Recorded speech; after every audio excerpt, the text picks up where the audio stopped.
സ്നേഹിതരെ,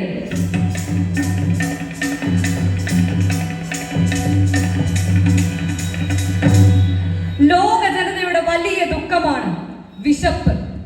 വിശപ്പ് ശരിക്കറിഞ്ഞവൻ ദരിദ്രനാണ്, വിശപ്പറിയാത്തവൻ ധനികനും. അതുകൊണ്ട് ധനികന്റെ ഭക്ഷണാവശിഷ്ടങ്ങൾ എച്ചിൽ കൂന്നിൽ നിറയുന്നു. എച്ചിൽ കഴിച്ചും വയറു നിറയ്ക്കാൻ പാടുപെടുന്ന മനുഷ്യർ ഈ ലോകത്തുണ്ട്. അവർക്ക് ഒരൊറ്റ ലക്ഷ്യമേ ഉള്ളൂ, ജീവൻ നിലനിർത്തുക. തീന്മേശകൾ സ്വപ്നത്തിൽ പോലും കാണാത്ത ആ ജീവിതങ്ങളെ പത്രമാധ്യമങ്ങളോ മറ്റു മീഡിയകളോ കണ്ടെന്നു വരില്ല. എന്നാൽ ഈ ദയനീയത പുറം ലോകത്തെ അറിയിക്കുവാൻ ശ്രമിച്ച ഒരു ഫോട്ടോ ജേർണലിസ്റ്റിന്റെ കഥാപ്രസംഗമായി അവതരിപ്പിക്കുന്നു. വിശപ്പ് അഥവാ കഴുകനും കുഞ്ഞും. ശവം തീനി കഴുകന്റെ രൂക്ഷഭാവം, കശീർക്കുവാനുള്ള ആർദ്രതാവും, ചത്തൂചരിയുന്ന കുഞ്ഞുദേഹം കൊത്തിവലിക്കുവാൻ കണ്ണുനട്ട്. പ്രിയരെ, ഈ കഥ നടക്കുന്നത് ദക്ഷിണാഫ്രിക്കയിലാണ്. ഇരുണ്ട ഭൂഖണ്ഡമെന്ന് പരക്കെ അറിയപ്പെടുന്ന ആഫ്രിക്ക ഒരു പട്ടിണി രാജ്യമാണ്. ഏറിയ ഭാഗവും മനുഷ്യർ വെറും അസ്ഥികൂടങ്ങൾ, ശരീരത്തിൽ ചെറിയ തുടുപ്പുണ്ടെന്നേ ഉള്ളൂ. സുഡാൻ, എത്യോപ്യ, അയ്യോ, ഇവിടെയുള്ള മനുഷ്യരുടെ സ്ഥിതിയാണ്.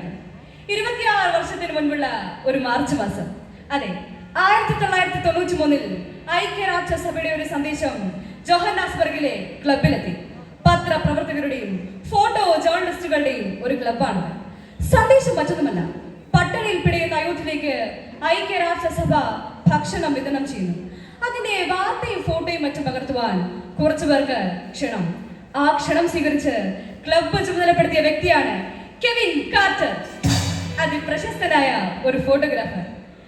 അനുപമ സുന്ദരനാണു കെവിൻ, ആരാധകരുണ്ടനവധിയായി.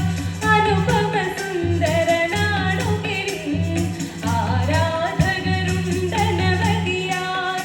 അപൂർവ സുന്ദര ചിത്രമൊരുക്കും അത്യാകർഷക ദൃശ്യങ്ങൾ, അത്യാകർഷക ദൃശ്യങ്ങൾ. ഒരു വെള്ളക്കാരന് നീഗ്രോ യുവതിയിലുണ്ട് മകനാണ് കെവിൻ കാർട്ടർ. തനി വെളുപ്പൻ, 33 വയസ്സ് പ്രായം. ഫോട്ടോ ജേർണലിസം പാസ്സായ ഇദ്ദേഹം മീഡിയകളുടെ ഇഷ്ട താരമാണ്. അങ്ങനെയാണ് ഇയാൾ ഫോട്ടോ എടുക്കാൻ നിയോഗിക്കപ്പെട്ടത്. ഭക്ഷ്യ സാധനവുമായി അവർ വിമാനത്തിൽ യാത്രയായി. തോളിൽ തൂങ്ങുന്ന തന്റെ നിക്കോൺ ക്യാമറ. ആ വിമാനം ആകാശവീതിയിലൂടെ പറന്നു താഴ്ന്ന് അയോധ്യയിൽ ലാൻഡ് ചെയ്തു. ലൈറ്റ് ഹെലിക്രാഫ്റ്റ് കണ്ട മാത്രയിൽ വിശപ്പിന്റെ കൂടുകൾ ഓടി അടുക്കുകയായി.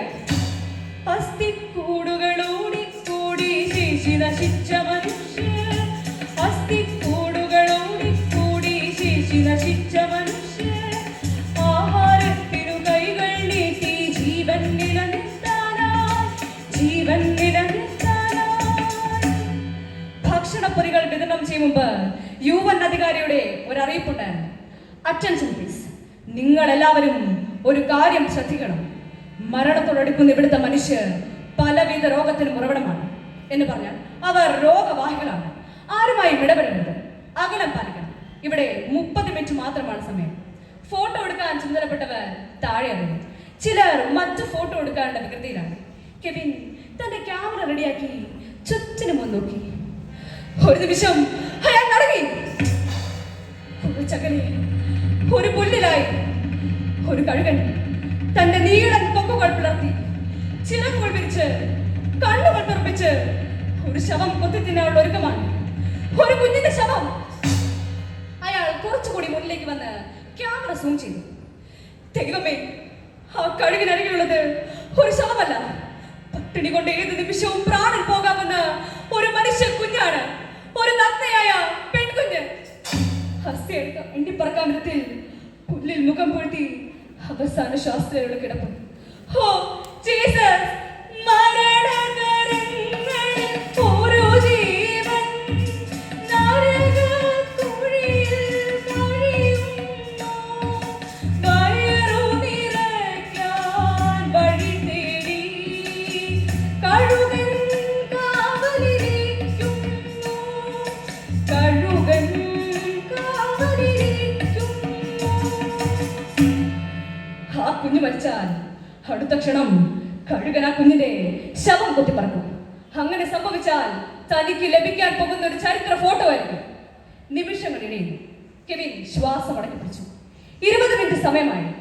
ആ കുഞ്ഞ് മരിച്ചില്ല, കഴുകൻ കൊത്തിയില്ല. പിന്നെ വൈകാതെ അയാൾ കുറച്ചുകൂടി മുന്നിലേക്ക് വന്ന് കഴുകനും കുഞ്ഞും അടുത്തെടുത്ത ചിത്രങ്ങൾ തന്റെ ക്യാമറയിൽ പകർത്തി. വ്യത്യസ്ത ഭാവത്തിൽ 10ഓളം ചിത്രങ്ങൾ. പെട്ടെന്ന് തന്നെ എയർക്രാഫ്റ്റ് അനൗൺസ്മെന്റ് മുഴങ്ങി.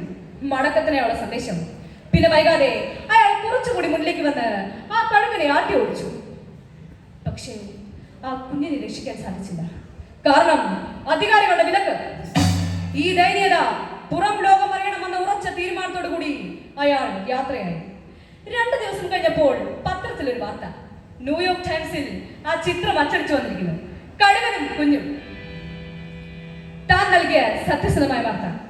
വിശന്നു വലയും ഈ രാജ്യം പട്ടിണി മാത്രം കൂട്ടായി. വെള്ളക്കാപാലികരുടെ ഭരണം അടിമകൾ അനവധി ഇവിടെ.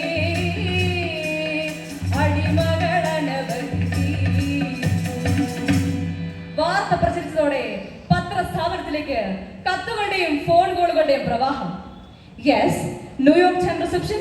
മറുതലക്കിൽ നിന്നും ഒരു ചോദ്യം. ആ കുഞ്ഞ് ജീവിച്ചിരിപ്പുണ്ടോ? അതോ കഴിഞ്ഞോ?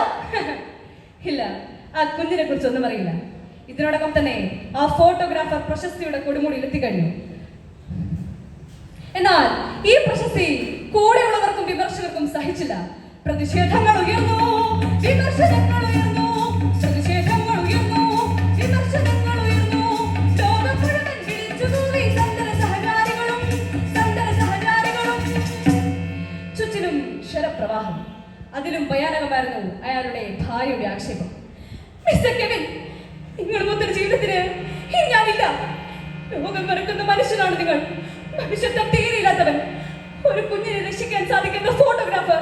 നീചൻ, ദുഷ്ടൻ, ക്രൂരൻ. ഇനി നിങ്ങൾക്ക് നിങ്ങളുടെ വഴി, എനിക്ക് എന്റെ വഴി. മനുഷ്യ സ്നേഹമില്ലാത്ത നിങ്ങളുടെ കൂടെ എന്റെ മോന് ജീവിക്കണ്ട. അവനെ ഞാൻ കൊണ്ടുപോകുന്നു. കെവിൻ തന്റെ ഭാര്യയുടെ സംഹാര രൂപം കണ്ട് നിശ്ചലം. അടുത്ത ക്ഷണം ആ വെള്ളക്കാരി മദാമ തന്റെ 5 വയസ്സായ മകനെ കൊണ്ട് പുറത്തേക്കിറങ്ങി. ഒരക്ഷരം മിണ്ടാതെ മൗനിയായി കെവിൻ ഭൂതകാലത്തേക്ക് വരുന്നത്. പ്രണയിനി ആയിരുന്നു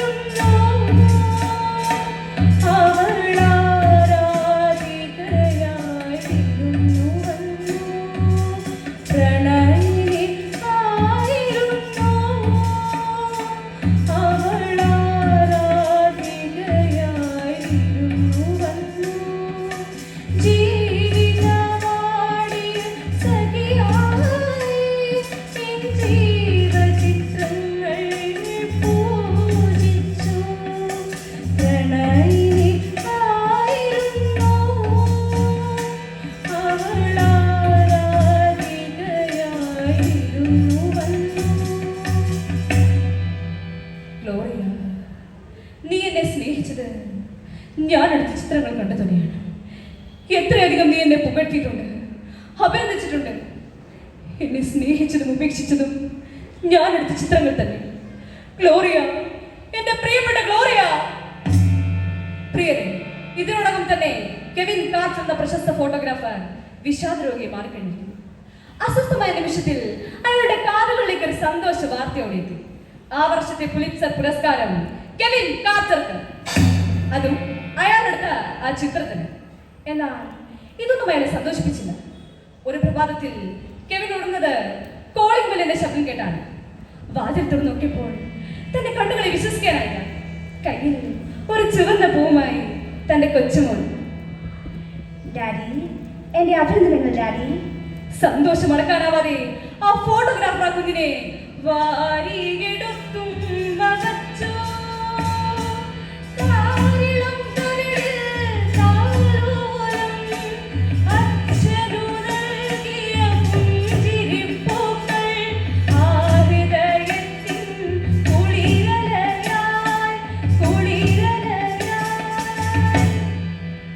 മോനെ, നീ ഒറ്റയ്ക്കാണോ വന്നത്? അതോ കൂടെ ആരെങ്കിലും? ഇല്ല ഡാഡി, ഞാൻ ഒറ്റയ്ക്കാ വന്നത്.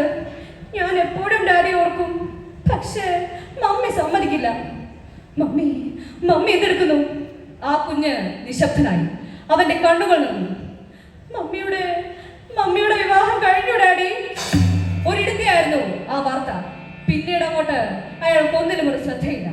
അലസത, മൂകത, ചിലപ്പോൾ പൊട്ടിക്കരയും, ഒപ്പം ആ കൊച്ചുമോനും. ഒരു പ്രഭാതത്തിൽ കെവിൻ തന്റെ മോന് നല്ല ഭക്ഷണം നൽകി, നല്ല വസ്ത്രമണിയിച്ച് അവനെയും കാറിലിരുത്തി ആ കാർ ദൂരേക്ക് നീങ്ങി. തന്റെ ഭാര്യ താമസിക്കുന്ന വീട്ടുപടിക്കൽ ആ വണ്ടി നിർത്തി. ഡാഡി, എന്താ ഇവിടെ? മോനെ, നീ നീ ഇവിടെ ഇറങ്ങണം. എന്തിന്? ഡാഡി ഡാഡി ഒരു യാത്ര പോകുന്നു. ഇനി എന്റെ മോന് മമ്മിയാണല്ലോ. മകനെ പുറത്തിറക്കിയ കെവിൻ ഭാര്യ ഒന്ന് കാണാനോ കുഞ്ഞിനെ അമ്മ ഏൽപ്പിക്കാനോ നിന്നില്ല. തുടർന്ന് ആ കാർ തന്റെ ജന്മഗ്രാമത്തെ ലക്ഷ്യമാക്കി പറഞ്ഞു. അവിടെ വിജനമായൊരിടത്ത് ആ വണ്ടി നിർത്തി. രാത്രി, നക്ഷത്രങ്ങളില്ലാത്ത രാത്രി. തുടർന്നുള്ള 4 ദിവസം ആ വണ്ടി അവിടെ തന്നെ കിടന്നു. ആരും അത്ര കണ്ട് ശ്രദ്ധിച്ചതേയില്ല. എന്നാൽ ചോടവയലിൽ പണിക്ക് പോകുന്ന ചില കർഷക നീഗ്രകൾ അതിനിടയിൽ മൂക്ക് പൊത്തുന്നു. ഒന്നിങ്ങി വന്നാട്ടെ, കുറച്ചു ദിവസമായില്ലേ ഈ വണ്ടി ഇവിടെ കിടക്കുന്നു. ഇതിനകത്ത് നിന്ന് വല്ലാത്തൊരു ഗന്ധം വരുന്നില്ലേ? അവർ ആ കാറിന്റെ ഡോർ തുറന്നു നോക്കിയപ്പോൾ ചടിച്ചു വീർത്ത് അഴുകിയ ഒരു ശവം. ആ ഫോട്ടോഗ്രാഫർ ആത്മഹത്യ ചെയ്തിരിക്കുന്നു. കാറിന്റെ എക്സോസ് പൈപ്പ് തുറന്ന് മറ്റൊരു പൈപ്പായി കൂട്ടിച്ചേർത്ത് കാർബൺ മോണോക്സൈഡ് ശ്വസിച്ച് ജീവിതത്തിന് അന്ത്യം വരുത്തി. പട്ടിണിയിൽ പിടഞ്ഞ് ഒരു കുഞ്ഞിന്റെ ജീവൻ രക്ഷിക്കാൻ സാധിക്കാത്തതിന്റെ കുറ്റബോധമാണ് അയാളുടെ ജീവിതം അവസാനിപ്പിച്ചത്. കാലം കറുത്തൊരു ചേല പുതപ്പിച്ച് വികൃതമാക്കുന്നു പ്രപഞ്ച സത്യങ്ങളെ. കർമ്മമാർഗത്തിന്റെ ജീവൻ ഞരടുവാൻ മുൾമുടി തേടുന്നു കാലവും ലോകവും. പ്രിയരേ, പ്രതിഷേധങ്ങളേറെ ഉണ്ടാക്കിയ ചിത്രം ലോകരാഷ്ട്രത്തിന്റെ ചർച്ചയ്ക്ക് വിഷയമായി. അവിടേക്ക് ഭക്ഷണവും മറ്റ് സഹായവും എത്തി. ദക്ഷിണാഫ്രിക്കയുടെ പട്ടിണി മാറ്റിയ ചിത്രമായി അത് വിശേഷിക്കപ്പെട്ടു. എന്നാൽ ഇതൊന്നും അറിയാതെ പാവം ആ ഫോട്ടോഗ്രാഫർ കാലയവനിക്കുള്ളിൽ മറന്നു. വിശപ്പിന്റെ കരച്ചിൽ പുറം ലോകത്തെ അറിയിക്കുവാൻ നിങ്ങളുടെ കണ്ണുകളും ജാഗ്രതയോടെ തുറന്നിരിക്കട്ടെ. ശാസ്ത്ര സാങ്കേതിക വിദ്യ എത്ര വികസിച്ചാലും വിശപ്പ് മാറ്റുവാൻ ടോണിക്കുകൾ കൊണ്ടോ ടാബ്ലറ്റുകൾ കൊണ്ടോ സാധിക്കില്ല. അതിന് ആഹാരം തന്നെ വേണം.